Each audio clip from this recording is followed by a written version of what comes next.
welcome to the courtroom. My name is Courtney Walters, and I created this podcast in hopes of encouraging others through sharing some of my life's experiences. I'll be talking about many different things, from relationships to navigating your career and just life in general.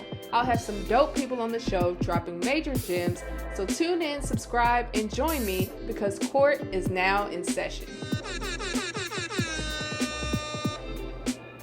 On today's episode, we have Dr. Lowe, a good friend of mine, a fellow lawyer, and the Associate Vice President for Student Affairs at Spelman College. Today, we'll be discussing our experiences during the pandemic and how those experiences have shaped us. Welcome to the show, Dr. Lowe. Good evening. How are you? I'm well. What's going on? Thanks for coming on the show. Thank you for having me, and congratulations for starting this podcast. I know about the blogs, and the blogs have been very impressive, so I'm happy to be on this portion with you. I appreciate it. Thank you so much. Yeah, you want to talk about how we met? You want to tell the story, or do you want me to tell it? Go ahead and tell the story. Tell the people how we met. Okay, all right. So, Instagram has a way of bringing people together and facilitating dialogue, conversation, and interactions. And I would say maybe a couple of years ago, I came across your page, maybe because we're both lawyers and maybe through the algorithm, I'm not sure. But I saw that you write blogs and I clicked on one of them. And the one that I read was really talking about why you started the courtroom blog. And the thing that resonated, you told a story about how you had originally applied to Howard, didn't get in at first. I think you called, your mom called, y'all pleaded, got in. From there, went to law school. Uh, and it was just a very encouraging, blog. And I reached out to you and said what that did in terms of resonating with me. And I'm sure you were like, who is this random guy reaching out? No. And so I guess we just started communicating that way. We've never met in person. That's the crazy thing. We have never met in person, but you would think that we have, with the conversations that we have and how we've just kind of built this friendship. So right. I think it's awesome what social media can do. I think so too. I think I would say we got closer when the pandemic happened, because there was a period of time when you were in between jobs, trying to find a job, and we would talk on the phone, pray together, encourage one another. And so you would preach that word. And we would he's a preacher, y'all. He's a preacher for real. I'm really not. I have too many indiscretions. So but that's how we did it. And so you started talking about we've had some very deep conversations. Yep. You came up with the idea of talking about, where do we go from here? And I'm interested in hearing from you and sharing some things that I've learned too, and also understanding the incredible story that you have as well. So in a nutshell, that's how we met. So but seriously, it has been a great joy to have you in my life as my friend. And I appreciate you. So beautiful. No, seriously, and I've told you time and time again how you've been an amazing friend. And it's when I think about it, it's so crazy because I forget that we've never actually met in person. And you've just been an amazing light. You pray for me when I'm going through it, or just even when I'm not going through it, you just pray for me as a friend. I appreciate you. So thank you. It's been great. So to get into the topic at hand, it was really important for me to have this conversation because I know that the pandemic has affected us in so many ways, all of us in many different ways. You can't tell me that there's a person out there who has not been impacted by the pandemic in some way, shape, or form. So I really wanted to dive into this conversation and to discuss a little bit of those experiences and then talk about what we've learned or how things may change moving forward even after the pandemic is over and how we've, evolved during this time and things of that nature. So, let's get into that. If you could say, what's one major thing that you experienced through this pandemic? Yeah. For me, it was just an overwhelming sense of sadness. When I looked on the news and saw bodies lined up in trailers in a way that I never thought I would see in my lifetime, Yeah. um, people grieving the loss of relatives, not being able to say goodbye to them. Um, Especially in our community, in the Black community, funerals are really the only time where you get to be important, and so I grieved for the families who did not have the opportunity to respond to their loved ones in that way. Right. So the overwhelming sense of grief. Another thing was that one day I had been driving down the street. I had recently, in the middle of the pandemic, and we're still in it, but in the thick of it, I had moved to Atlanta to start a new job, and I was driving down the street, and I saw people lined up at food pantries wrapped around the corner, and my heart just went out to them. People who probably thought they would never be in those types of situations. And it just reminded me of, growing up, as a child, my mom and I would be in those same food pantries, and to see it again as an adult just brought a level of awareness that I hadn't thought about in a long time. So I would say just the overwhelming sense of sadness, and I don't know about you, but waves and periods of depression Yep. too. Absolutely. I think to piggyback off what you said, although I personally didn't lose any friends or family members during the pandemic, it's like every time I felt a sense of loss because every time I would get on social media, scroll my timelines, or hear from someone, it's like death was all around me. And it was so just hard to even read that stuff sometimes, So, I had friends who were losing family members and loved ones. I had line sisters who were losing family members and loved ones. And it was just really difficult to watch. And like you said, turning on the news and every day is nothing but depressing news headlines. It was just really hard to shake. So, and by no means am I a medical professional. So, but I did feel like I was suffering from some form of low grade depression. I felt like I wasn't taking care of myself anymore. I had stopped doing the things that, normally would make me feel good. I had stopped going to the gym. I just didn't feel like myself. I was on the couch every day, didn't, my apartment was a little cluttered, so it just felt like I wasn't myself. And I know I shared this with you at some point that it's like one day I looked up and I was like, I cannot continue down this path. I'm like, I got to do something about it. I can't, if I continue down this path, I don't like what I'm seeing. And I feel like it's going to result in something that's not good. So I was like, one day it was like a wake up call. And I'm like, you need to get up, go to the gym, work out, put your energy elsewhere so that you can feel good every day. I remember that conversation because, I think in friendship, you can tell when something just seems off. Yeah. I think probably around before Christmas, you were experiencing something like that.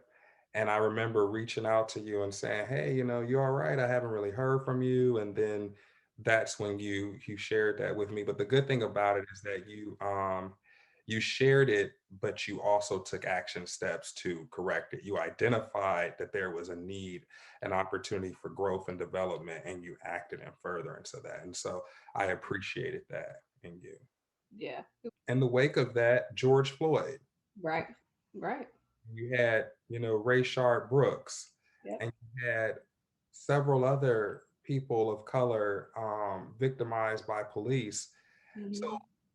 for me, we were dealing with a pandemic that was physically attacking us in a way that we never thought of, but we were also dealing with a pandemic of hatred. Yep. Still dealing with that. Yep. Um, so we were battling several forms of a pandemic at the same time. Yeah. You know, I thought about a friend of mine. His mom lived in Flint, Michigan. And this is why I call them unintended consequences of the pandemic. His mother had been clean from drugs and alcohol for 20 years. Pandemic happened, and the meetings that she would go to, the NA meetings and alcohol and Narcotic Anonymous meetings that she would go to, had stopped because you couldn't go in person. Now, in Flint, Michigan, a low economic area, she didn't know anything about Zoom or FaceTime and in the meetings. And so, after 20 years of sobriety, coupled with all that was happening, she Mm. ended up having a relapse. Yeah. He was trying to figure out how to get his mother into a treatment facility.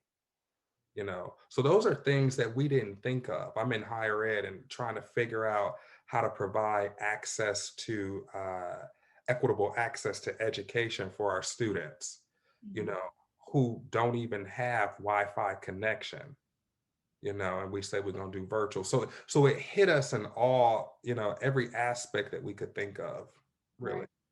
Yeah. How were your relationships affected during the pandemic?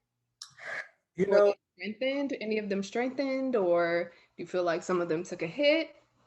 you know what? I would say both are true. Both of my parents are deceased, and I was raised by um, a white couple who took me in as a child. And then he and I, a man that I call father, dad, we had become very estranged from one another. Mm. Um, Prior to the pandemic. We had a huge fallout and hadn't spoken to each other in a couple of years. And then I started I needed to figure out ways to help with my mental capacity. And so I really got into Buddhist techniques and mindfulness. And I read a book called The Art of Communicating by Thich Nhat Hanh, and it changed my life about identifying suffering. And I reached out to him, you know, and set up a time to talk with him and shared with him my apology for why I had let things linger for so long, right? Sometimes it's not even we forget the event, but it's the time that goes by that makes things worse, that has a more devastating impact on the relationship, more so than the actual event that caused it to deteriorate in the first place. So, we started the process of reconciliation. But I Mhm. also saw in that relationships that I thought were strong start to deteriorate too. Yeah. And I was able to identify in that there are times where um, we work ourselves into knowing that we are probably better off apart than we are together. Not every story will have a happy ending. We can have happy endings, but not every story with a person or persons can have happy endings. So there were times where the relationship was strengthened, like even you and I. You reached out to me during the pandemic, and that strengthened our relationship. Now we talk probably every day, either through text or somehow. Yeah. But some were strengthened, and some fell apart and needed to fall apart for me. What about you, though? I'd say I don't think I had any relationships that fell apart. I'd say mainly I experienced that some of them were strengthened for sure. And I know I shared with you briefly that I had actually reconnected with a relative that I had not spoken to in maybe 6 or 7 years. And what that did for me is just to give a little background, I had a falling out with one of my relatives maybe about 6 or 7 years ago. I think I was in law school at the time.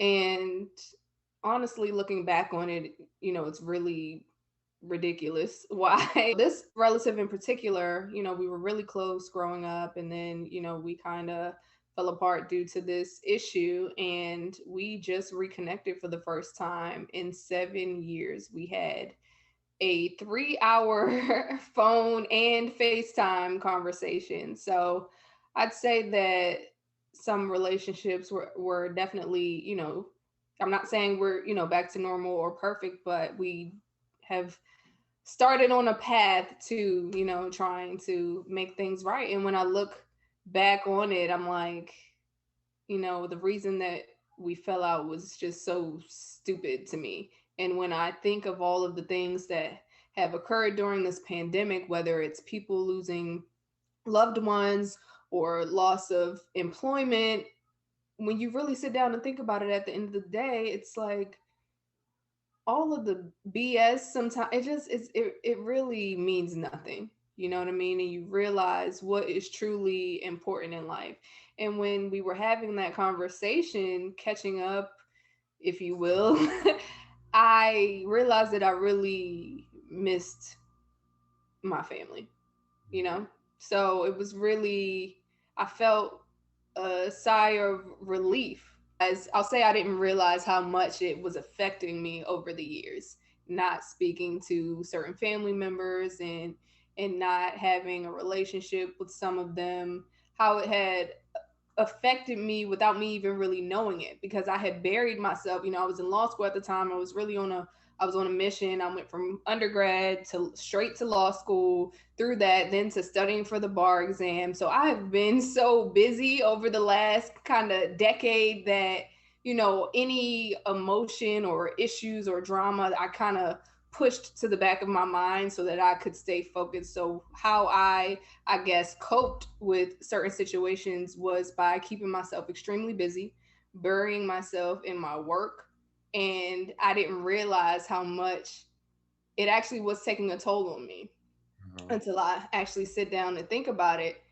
And when we had that conversation, it's like a weight was lifted from my shoulders. And I realized, like, this is someone that I love. What I found was that I really missed this person a lot. So I'm glad that we were able to at least, have a conversation and start on a path of trying to reconcile our relationship. Do you think that that would have happened if the pandemic had not happened? Hmm. That's a good question. I mean, they say time heals all, right? But I'm not, maybe it wouldn't, I think eventually, but I really can't say. But I will say that the pandemic kind of lit a fire Mhm. under me. I and you put things in perspective. You're like, the drama, the pettiness, it doesn't matter. You really, I was able to put things into perspective, and by no means am I perfect, Mhm. and I've learned a lot, whether it be through loss of jobs, because I suffered loss of employment during this pandemic as well. Loss of loved ones. You learn what matters in this life, and it ain't a title, it's not a job, it's not money, it's not material things. None of that matters. And I think that I was able to put in perspective and put things, keep the past in the past. It wasn't a situation where I had been physically abused or something terrible had happened. It was just, some differences that caused us to kind of go our separate ways for a while. And, when I sit down to think about it, you learn that, or you realize that what you thought was serious at the time, because at the time I was, we were all upset, emotions were flying, but when I think back on it, you're like, it really wasn't, that serious or that big of a deal. And when things are said, and sometimes out of anger and emotion, hurtful things are said, but nothing that I don't think we can get past. Right, right. I think that probably took a lot of growth to and development to be able to sit down and have a conversation like that with a relative, um, Yeah. based upon the years that had gone on by. So that's good that you were able to have that. Yeah, it's a lot. I mean, Now you talked about you mentioned something that sparked my interest for just a moment, the loss of employment. And so I had been thinking about that, and you, because I know you and I, like last year, were talking about employment. And I know you were, even as an attorney, I think people don't always understand it. Even as attorneys, we still need jobs, and they're yeah, not always easy to come by. But what was it in you that, I'm curious to know, what was it in you that helped you to continue to be motivated to continue to try, keep going? yeah. I think kind of like better than a lot of people that I went through some rough times, and my podcast and my blogs have always been about being transparent Yeah, and as open and honest as possible. So I'm not going to, front or try to hide things. I I, le- I legitimately want my experiences and the things that I've learned so far on my journey. I want them to. I hope that they encourage others who may be going through similar situations or may have already gone through such situations. I want them to help others to let them know that they're not, alone, because I feel like sometimes people, you see what you see on social media and you assume looking at someone's Instagram photos that they don't go through hard times. And that couldn't be farther from the truth for me. right. I Ex- suffer loss just like every other human being. I've gone through some tough times, and now that I'm older and as I'm getting ready to turn 30 in May. A baby. I'm almost 30, so I've Hey, learned quite a bit in my 20s, and I feel like all of the ups and downs that I've gone through have truly strengthened me and provided me with a level of confidence that I don't think I would have had otherwise. I truly believe that what don't kill you gonna make you stronger, and I am a testament to that. So to answer your question, just to go back a little bit, I've lost I've lost, well, I guess the first job wasn't really a loss, but kind of sort of. So, that I worked at a place that ended up becoming insolvent and they closed their doors. So that was the first time I really experienced, cuz I was new in the workforce. I had just left the public defender's office, which was my first job out of law school. And from there, I went to a company that ended up closing their doors. So I was really, I had never kind of experienced that in the work environment yet, any type of hardship in that manner. So I was forced to find another job. I ended up at another place that was extremely toxic, and we've gone. I've told you I'm not going to blast it all on this podcast, but I've explained to you some of the things that were occurring at that firm, so I had to leave there. And the other job was that I ended up having was kind of right at the beginning of the pandemic, in the thick of it. So I ended up getting laid off due to the pandemic, and no, work wasn't really coming in like that. So I was unemployed um for about a month, and then I was able to land on my feet again, which is, I'm super grateful for. And I've just learned that instead of stressing myself out and getting bent out of shape over things that are out of my control, I've learned to really put my trust in God, because He has shown me time and time again that I'm going to be all right. He Mhm. has provided for me through every up, every down. And anytime that I found myself in a situation where, it wasn't the best, he has always helped me through it. He's always gotten me through every time. So now I just tell myself, it's like, what's the point of even getting stressed out and bent out of shape? God has shown you time and time again that He's going to get you through it. So why are you even stressing? Absolutely. I think about that all the time. One of my people that I admire so much is TD Jakes, and Mhm. he says all the time that purpose will out wrestle pain. It really will. What we go through, the pain that we've had to go through, even in the pandemic, there's a lesson in it. You know, I don't like pain, but I always look for the lesson. And I think for you personally, you would not be who you are today. None of us would be who we are today if we hadn't had to go through something. You know, Absolutely. hadn't had to have an experience and have, and so that lesson is a new tenacity, a new perspective on life. And I think about, there's a portrait that I like to look at sometimes, and it's Coretta Scott King at Martin Luther King Jr.'s funeral when she's holding Bernice King. Here is a woman who is writhing in pain and the world can see it, and she would not forfeit her dignity, not even for a moment. And I think that's a lesson for all of us, that even in the thick of pain and despair, maintaining our dignity and believing that it will get better. And it seems like it has. And I know it has. I know for myself, when I look back over experiences that I've had in life, and when I really needed to believe everything I knew about God in that moment, you know, Yeah. to be able to take me over into the next moment, and being able to trust him when night spills over into the morning, you know. Yeah. That's a word. Preach to the people, Dr. Lowe. Preach to the I people. kind of started to sweat for a moment when I started saying that. You I don't better preach. no, but no, seriously. I had quit my job in January of last year, and went months, unemployed. Now, you and I are both good lawyers, so I made that job pay me until, for a few months.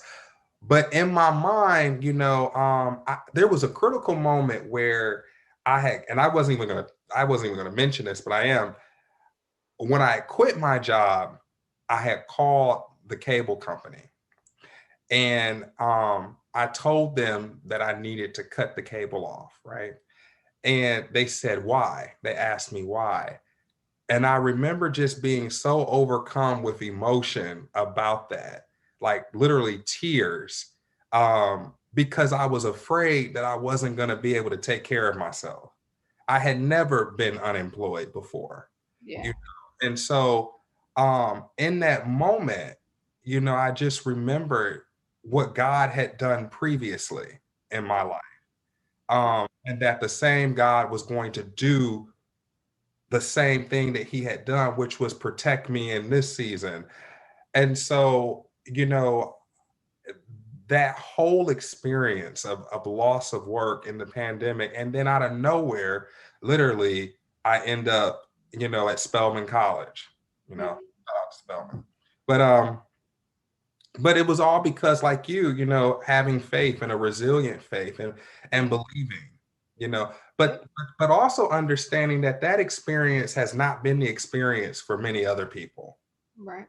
who continue to be unemployed and can't Yep. take care of their families and can't Yep. feed their children, um, and just feel like they keep getting knocked down. And so my heart bleeds for them for in that experience that they're having.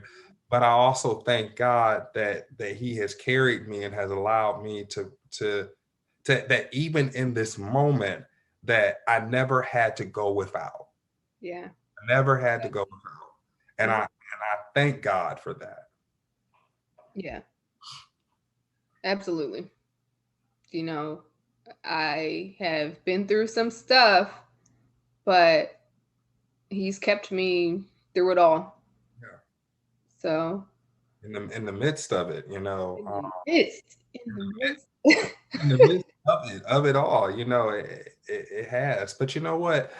The other part of it too, we're talking about relationships and all of that. Um, what I hoped to have happened, um, in my opinion, has not happened, and that is a greater appreciation for people. Mm, Um, in Yeah. how we treat one another. Mhm. Um, Mhm. Yeah. I almost sent this to you. I read this a while back, and I shared it with you before. I feel a word coming on. I feel a word coming on. Give it I, to it. Give it I to it. sent this to you. In New York, um, in the subways, because there has been a lack of food in the subways because people have not been taking the subways. The rats in the subways have become cannibalistic and they began to feed off of each other. And as gross as that image is, um, I started to see our behavior in being cannibalistic toward one another, and how we treated them, and how we treat people, even how we determine essential, even how we determine who will receive the vaccine versus who can't, right? And so what I was hoping was that we would learn how to treat people better, because it doesn't cost much to share a comforting word with someone, to ask them how they're doing. Mhm. And I have not really seen that happen. And so I really think that we have to do better in our interactions with one another. And I Yeah. say that because a student one time said to me, she said, Dr. Lowe, you don't even know what it took for me to get out of bed to be in this meeting with you today. And we have people who are struggling, who are suffering, Yeah. um, who are saying, I'm okay, just so that you can get out their face, because they know that there's nothing we can do for them anyway, right? Um, and pain that is just so profound and so demonstrative. And so we really have to do better in how we interact, with one another. Mhm. And I was hoping that we would see that, and I haven't seen that. What do you think? I agree. So what comes to mind is, so I was telling you that one of the, prior to us, coming on this podcast, was that I what I have learned and taken away, one of the things is that we need to give ourselves more grace and others around us. And what immediately comes to mind when we, discuss this topic is that I remember when, prior to Chadwick Boseman's death, he had posted a picture, some months prior, and no one knew he was suffering from cancer. He looked, everyone just knew he looked very different. He was, had lost a lot of weight. And, people were saying some of the nastiest things on social media in the comment section, talking about his appearance and just making jokes and just really mean and hurtful things that were being said. And what I find is being said a lot on social media, like people, as we've discussed, people just have so much, they're real bold on, on social media in them comment sections. But anyway, so, later we come to find out this man, no one knew he was suffering from cancer, and then he passes away. And everyone's like, oh my gosh, I feel so terrible. We need to treat people better with more kindness. You never know what people are going through. And that's just an everyday thing that you should live by. You don't know the battles that people are fighting. And so from there, everyone was like, oh, let's treat each other better with more kindness. And I haven't seen a thing change. Not a thing. Because we get what I like to call convenient amnesia. You know, Yeah. Talk about it. Talk about it. when 9/11 happened, were you alive when 9/11 happened? You really gonna try to play me like that? I was in the fifth grade. Thank you very much. Okay, I was in the 10th. But so when 9/11 happened, we sang Kumbaya, and we were thanking the essential workers, but we didn't pay them any more money. Okay. Mm, And these people were still not able to uh, even live in the communities and areas that we were serving, that yeah. they sorry, that they were serving.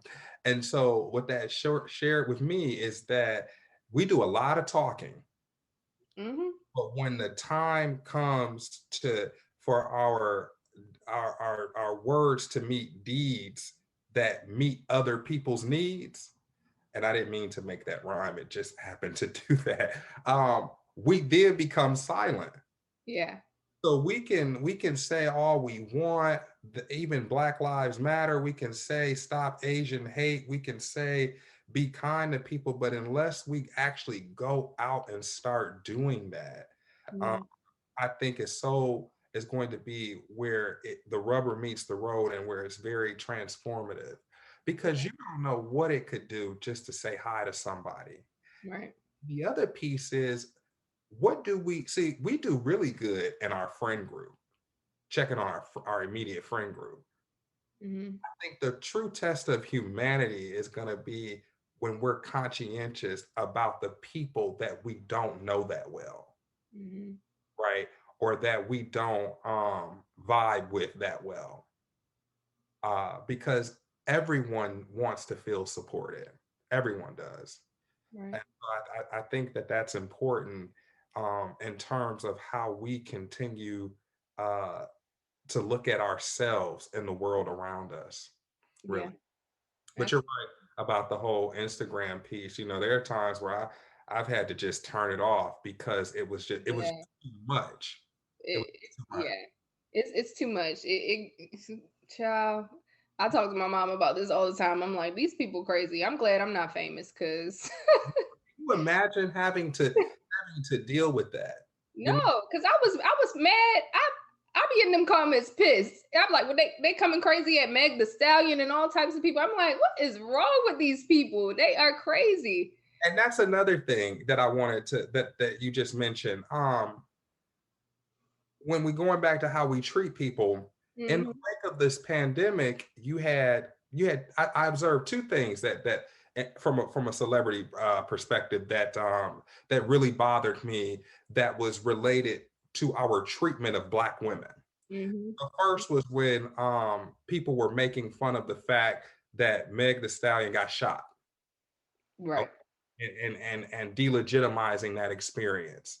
The second was how folks made fun of Tamar Braxton mental health needs. Hmm. And Hmm. so a clear opportunity to show support and solidarity to Black women, domestic violence issues, and mental health issues was clearly missed by a lot of people. Right. And what I saw was them being treated with such vitriol and trepidation that it was just so surprising to me. Yeah. Yeah. It's extremely hurtful, and that's a whole nother conversation. But I will say, Whole conversation about yeah, protect Black women. Damn it. it, pretty much. Pretty much. Yeah. Yeah. But along, going back to, some of the things that we've learned through the pandemic. So we talked about being kind to others and showing grace to others. What about how we treat ourselves? Yes. I think that that's very important. You know this about me that and that was a segue to it. I'm a huge proponent of mental health, of therapy. I see a therapist once a week. Uh, we spend a lot of time and a lot of money on how we look outwardly. We in the gym, we making sure our clothes are right, our outward appearance. We spend very little money and resources um, investing in our mental health, Yeah. um, and how we treat ourselves. Uh, and and I think that that is so important. You said I was going to preach, and I'm not. But when Go I ahead, preach. when I think of Jesus's greatest commandment was to love others as you love yourself. We forget that second piece, as you love yourself, right? Yep. How you treat other people is indicative of how we treat ourselves, what we think about ourselves. And so I think that that is so important. I don't have the capacity to love anybody if I can't even love who I am, Yeah. if I'm not conscientious about who I am, Yeah. in a world that is seeking to have less authenticity.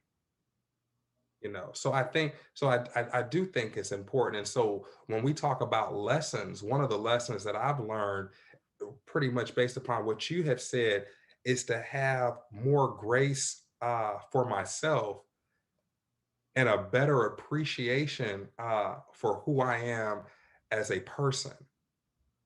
Yeah.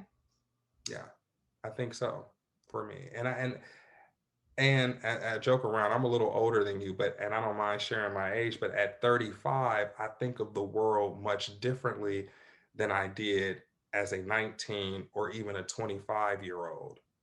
Where Hmm. I don't have at this point in my life, I have no desire to receive recognition, but I really want to be in an atmosphere and a capacity where I can really help others. you Yeah. know and I think that that is important, but it also has to start within here and how we see ourselves and what we do to ourselves Yeah. and the time we spend with ourselves. And Yeah. when you start talking about COVID, this was really the first time that we were forced, when you're a child and you do something wrong, your mama say, go to your room. Yeah. This virus sent everyone to their room. Everyone to their room had to shut down. Hmm. And hopefully there was some introspection that took place, a deeper awareness that you learned something more about yourself. Hmm.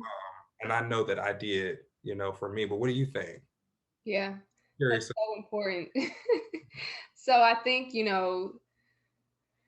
at the beginning of the pandemic and even, throughout, there was just this obsession with how productive we should be Mm, during this downtime. And I'm like, that for me, it just rubbed me the wrong way because I'm like, some people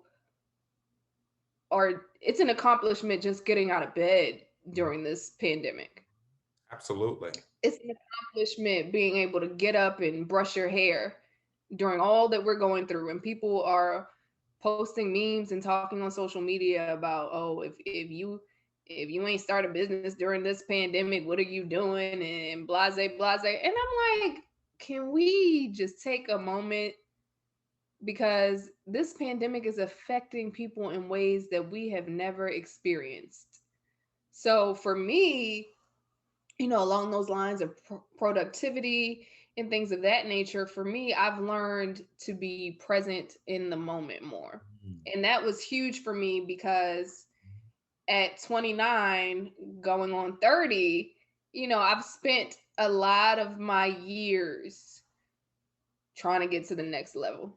mhm, Went to college, went to law school, passed the bar. I'm like, all right, what's next? My thing has always been what's next. Work. I'm just working to get to the next thing that I have forgotten sometimes to be present in the moment and to take a moment to reflect on how far I've come, how great I've done, and where I am in this present moment. And I think that, I speak for a lot of people when I say that I've been extremely hard on myself at times. And I've, during this pandemic, during all the downtime, I've learned to really give myself some grace, take a moment, sit back and reflect on how far I've come. right. And I think I was having a conversation with you the other day, and where I look at my journey. It's so funny because we look at ourselves differently from how others view us.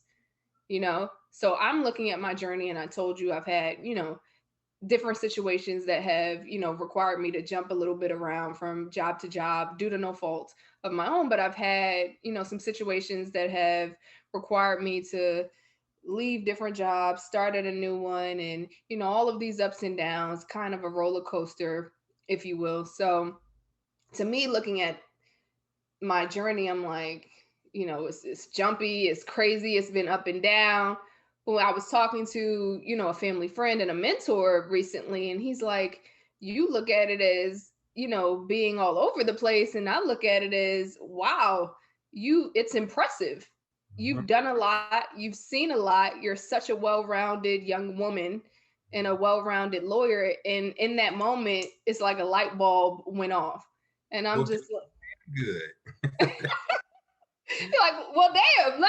Let me pat myself on the back sometimes, okay? To do that. And I remember that conversation. I said something similar to you because you had some concerns about that. And I said, now look, you've done criminal law, you've done complex litigation, you've done civil, you've done all of these things.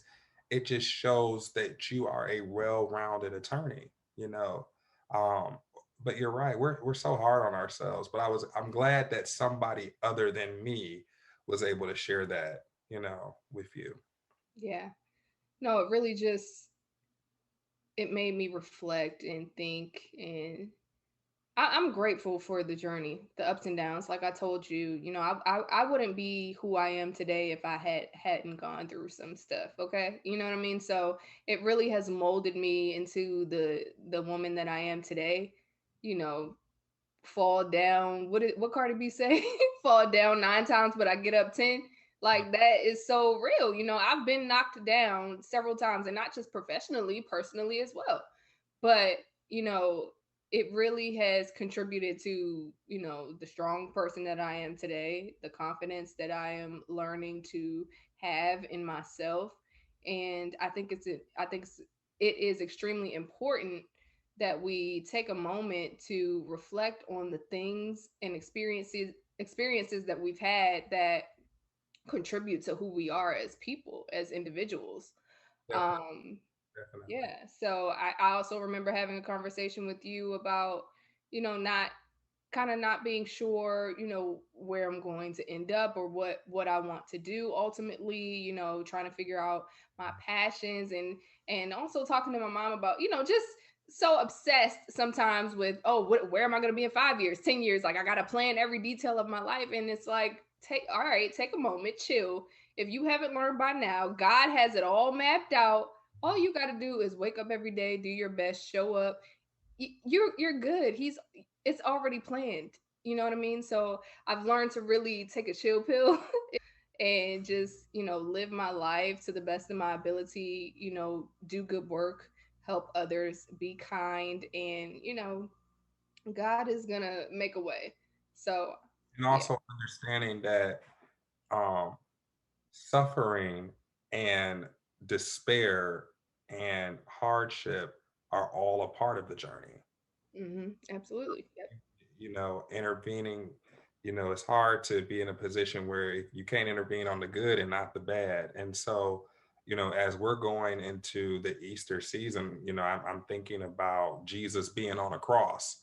Here is this man writhing in pain, on a cross. So life has never hidden from us that there would be pain, but it is the dignity that we bring to suffering that determines the outcome therein, I believe.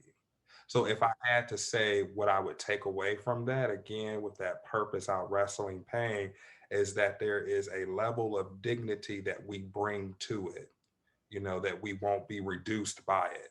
And when I think about your life, your entire trajectory from Howard until now is an example of you refusing to be reduced by the hardship and the suffering, and that it definitely has made you who you are today.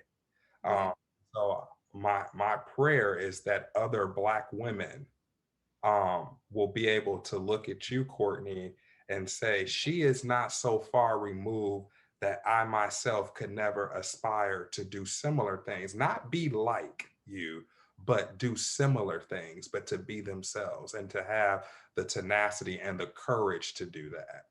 And so, and so when I look at those takeaways, that's what I really see is is going forward, what have we learned and how can we use it um, to help other people. Yeah. What this Exactly. podcast is doing. Yeah. It's so important for me with through my blogs, and now with the podcast. I really wanted uh, another way to connect and engage with people, because it's so important to me to help others and to lift as I climb. I ain't got it all together by any means, but it's just my hope that I can help if I can touch one person or help one person who may be going through similar experiences or things that I've been through, then I feel like my job is done. I've been there where I've felt alone or not knowing where to go, what to do, and my whole purpose and goal is to help someone, who may be experiencing the same or something similar, and Yeah, to let them know that it's going to be okay. It really is.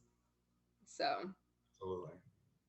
If you could leave, like, if you could share something in closing to people, what would you say to people who are still in the thick of yeah, suffering and trying to find, that light, that encouragement? What would you say based upon your experiences? What would you say?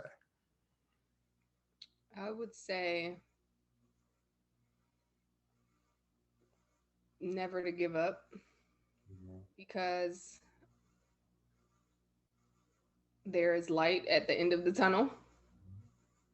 Looking back, we always think when we're going through something, we always think, this is the end of the road, I'm going through right now. Sometimes we can't see, the end. We can't see the light. And for me, I think leaning in on into my faith, and, whatever your form of, whether it's meditation, prayer, whatever you do to get you through those tough moments, lean into that, and know that this is preparing you for the ultimate goal. Mhm. You know, the hardships that we all, experience, they're preparing us for our purpose. You're going to look back on these times and realize that it all adds up. It makes sense why I had to experience those things. It makes sense why it seems like I went all the way through, took so many detours to get to where I now am. You know what I mean? So I would say not to give up and to keep pushing, show up every day, and, there's light at the end of the tunnel. I like that.